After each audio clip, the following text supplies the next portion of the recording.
নমস্কার বন্ধুরা, কেমন আছো? আশা করি সকলেই খুব ভালো আছো, সুস্থ আছো। বেশ কিছুদিন পর আবার নতুন পডকাস্ট নিয়ে চলে এসেছি আমি, তোমার বন্ধু, তোমাদের বন্ধু অভিষেক।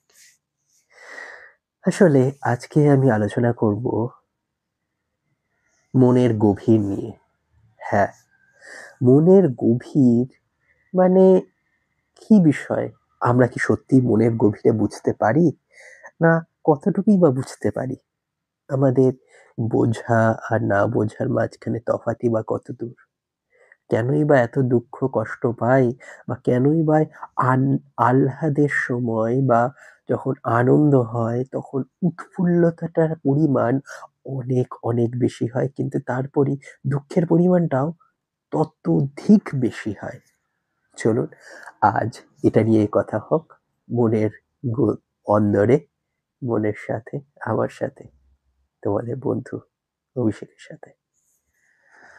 আসলে কি বলুন তো, এই যে মনের বিষয়টা যখন আসে বা আমরা যখন নিজের সাথে নিজের কানেকশনের কথা বলি, মোদ্দা কথা যখন নিজের ভেতরই নিজের সত্তাকে গভীরভাবে জানার চেষ্টা করি, তখনই বাদসাধে আমাদের অহমিকা বোধ, আমাদের বিভিন্ন রকমের বাহানা। আসলে কি বাহানাটা করতে করতেই আমরা নিজেরাই বাহানাতে পরিণত হয়েছি। এখন ২০২৫ সাল দেখতে দেখতে একটা একটা মাস, ২টো মাস করে বেরিয়ে যাচ্ছে। আমরা রেজোলিউশন নিয়েছিলাম আর রেজোলিউশন থেকে হাজার ক্রোশ দূরে চলে এসেছি। কিন্তু মনের কাছে তো আমরা যেতে পারছি না, বা রাদার যাওয়ার চেষ্টা করছি না। আর এটাই সমস্ত দুঃখের কারণ। তাহলে যাবো কি করে? মনের কাছে যাবো কি করে? এটাই একটা বড় প্রশ্ন। আমাদের কাছে এখন সময়ের অভাব ভাবি, টাকা পয়সার অভাব ভাবি বা যাই ভাবছি সেটা ভাবনার মধ্যে থেকেই কর্মের মধ্যে স্তরীভূত হচ্ছে। আর মন এই কল্পনা বাস্তব ডেরার অনেক, অনেক, অনেক গভীরে। যদি মনের সাথে মনের কনট্যাক্টের কথা বলো। সুতরাং যখন আমরা ভাবছি যে আ আ ঠিক আছে আমরা মন নিয়ে একটু বসবো, সেই মনটা আবার উচাটন করবে। মনটা বলবে, "না, তোমার এইখানে না ওইখানে চলো। এইখানে এই চিন্তা না ওই চিন্তা করো।"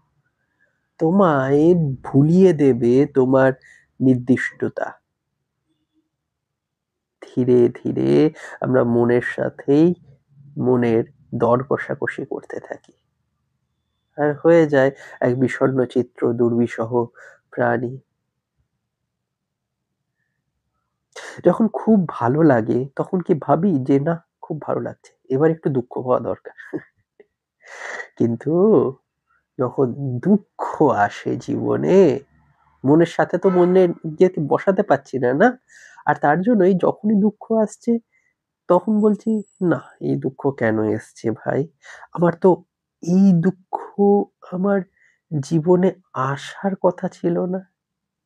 কিন্তু আসার কথা কি ছিল আর কি ছিল না সেটার বহু ক্রোশ দূর দিয়ে আমরা যাই। বহু ক্রোশ দূর। তো এই বিষয়টাকে মনের সাথে মনের মিল হবে কি করে? বা বসবো কি করে মনকে নিয়ে? মনকে নিয়ে বসা বড়ই দুর্বিষহ বিষয়। আর যতই এ সোশ্যাল মিডিয়াতে আমরা ভিডিও, YouTube বিভিন্ন ধরনের রিলস, শর্টস বানাচ্ছি, দেখছি, সমস্তই খুব, খুব সংলাপিতভাবে একটা আমাদের impulsiveness টাকে আরো বাড়িয়ে দিচ্ছে। তাই নয় কি? বাড়াচ্ছে তো বটেই। মনটাকে নিয়ে বসতে হবে মানে হচ্ছে কিছুটা সময়ও নিজের নিজেকে সময় দাও। নিজেকে কিছুটা হলেও সময় দিতে হবে। ১০ মিনিট, ১৫ মিনিট এতটুকু হলেও হবে। কিন্তু সময় দিতে হবে। আস্তে, আস্তে, আস্তে মনের উচাটনটা কমাতে হবে নিজেকে সময় দিয়ে। মিন্স তোমার ভাবনা, চিন্তাগুলোকে দেখতে হবে ১০ মিনিট। খালি দেখতে হবে। আসলে এই বিষয়টাই তো এটা না যে কতক্ষণ আমরা দেখছি, কি করছি না করছি, এটাই তো মেইন। আর এটাকেই আমরা বুড়ো আঙ্গুষ্ঠি দেখিয়ে হাঁটতে থাকি এক অমোঘ নেশার টানে। সে নেশা আমাদের অশান্তি ছাড়া শান্তি দেয় না। দুর্বোধ্য ভাষার মতো মনের ভাষাগুলোকেও একের পর এক আমরা চাপিয়ে বস্তা ঢেলে রাখার চেষ্টা করি, কিন্তু তবুও সেই বস্তা চাপার চেষ্টা বিফল হয়। কারণ মন তো মানে না বাধা। এই কথাটার সাথে খুব প্রাসঙ্গিক হয়ে যায়। তো মনকে জানতে হলে বা নিজেকে জানতে হলে অবশ্যই তোমাকে সময় দিতে হবে। সময় দেওয়াটা খুব, খুব দরকার। সবথেকে দরকার বলতে গেলে সময় দেওয়াটা। সময় না দিলে সময় তোমাকে দেখবে না। সময় নিজের ধারাপাতের মতোই চলতে থাকবে, চলতে থাকবে। এখানে কেউ কারোর বাধা মানে না। মন যেমন মনের বাধা মানে না, তেমনি মন যেমন তোমার বাধা মানে না। আসলে তোমার আমার মন আর মন, এই বিষয়টা নিয়েই যখন আলোচনা হয় তখন হাজার হাজার ঘন্টা, হাজার হাজার মিনিট, হাজার হাজার সেকেন্ড নিমিষের মধ্যে শেষ হয়ে যায়। কয়েক ঘন্টা কয়েক মিনিটে পরিণত হয়ে সেকেন্ড থেকে মানে সরি যেটা হয় সেকেন্ড, মিনিট, ঘন্টার ঘন্টার পর ঘন্টা আমরা মনকে নিয়ে কাল্টিভেট করতে পারি না বা রাদার চাই না। একটুখানি সময় আমাদের অবশ্যই দিতে হবে। মেন্টাল হেলথ নিয়ে আমি যখন আগের পডকাস্ট করেছিলাম, তো সেখানেও বলার চেষ্টা করেছিলাম যে আমাদের খুব দরকার এই বিষয়টা, খুব দরকার।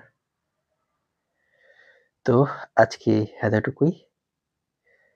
আপনারা শুনলেন মনের কথা আমার সাথে। আপনার পডকাস্ট ভালো লাগলে অবশ্যই লাইক করবেন এবং সাবস্ক্রাইব করে দেবেন। ধন্যবাদ।